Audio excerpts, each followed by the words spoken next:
Hey everybody, Matt Johnston here again. I don't often get political on these pages. I don't often call for the specific action on legislation, but I have to make an exception on this one.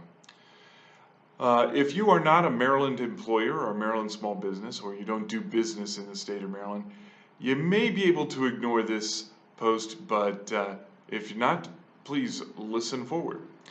So the Maryland General Assembly is considering a number of bills to increase tax revenue. And the primary reason for that is the implementation of what is known as the Kirwan Commission on Innovation and Development in Education, things like that. It's estimated that the Kirwan Commission is going to cost the state about $2.8 billion per year, and the local governments, the counties, are going to spend another $1.2 billion a year just on education. There was a great deal of, shall we say, statements by the General Assembly that says we aren't going to have to increase taxes. Well, they're going to be increasing taxes. The most damaging bill that's being proposed is HB 1628. And what HB 1628 does is it lowers the sales tax rate from 6% to 5%. I know what you may be thinking. Hey, that's great, but doesn't that cut income and revenue? You're right, it does. The bill also expands the sales tax to a vast majority of services that are out there. So think about all of the services that you currently obtain. Everything from babysitting services to lawn care to your gym membership to accounting, your friendly lawyer. All of those services would be subject to the sales tax at 5%. And that's how they intend to raise the revenue. So, what does that mean? Well, there's a variety of deep impacts. If you are a service provider, if you're in the business of providing a service, you're going to have to start charging sales tax and, of course, remitting that sales tax to the state. You're also going to be paying sales tax on a variety of services that you as a business owner obtain, including everything from accounting and admin to printing and, yeah, even guys like me. So your costs are going to go up as well as the costs that are going to be passed on to your customers. There are, of course, some other dangers, everything from stacking, which is stacking the taxes, which is each successive person in a sales provision chain is going to be assessing taxes, and those taxes ultimately get passed on to the consumer. And whether the consumer is an individual customer or the consumer is a business, they are going to be paying all of those taxes, although that's going to be incorporated into the costs. It's estimated that this particular bill will generate about $2.6 billion per year. That's assuming everything goes well. And let's be honest, not sure everything's going to go well. So normally, again, I wouldn't ask anybody to make a call to the legislator. But if you happen to be in the state of Maryland and you're not a big fan of this tax bill, and most people aren't, you should probably contact your legislators. Action is being taken on these bills. For those of you who aren't aware, the Maryland General Assembly is only 90 days long, and they're about halfway through their term right now. So action does need to take place sooner rather than later.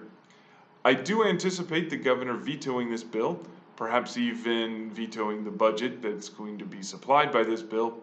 So there'll be some interesting political implications as well. There are a couple of other bills that I think business owners should be aware of. One of them is a tax bill that is going to tax internet advertising or digital advertising services. This is Bill SB2. There's a companion bill in the House, but SB2 would impose a 5% tax on the revenue generated from digital advertising services. Now, this is a particularly controversial one. There is a federal law that says that service providers or that states and localities can't tax service providers for internet taxes and things like that. So this will be kind of interesting. Maryland would be the first state with this kind of a law that would be put in place. So it is a bit of an experiment. I'm not certain this one's going to survive. There's a number of constitutional questions that are involved, but if it's applied, those services, i- people who obtain revenue from digital advertising services are going to have to pay a tax once you reach a certain threshold of income. So it'd be interesting to see where that goes. You can follow that as well through the Maryland General Assembly Legislative Bill Tracker. Finally, there is a series of bills or a couple of bills that are going to tax digital products. So right now, if you happen to buy, say, a digital copy of music, and so instead of streaming, you actually, go out and buy it. Who does that anymore? But if you do, or if you buy an ebook or e-periodicals and things like that, these products were not subject to tax.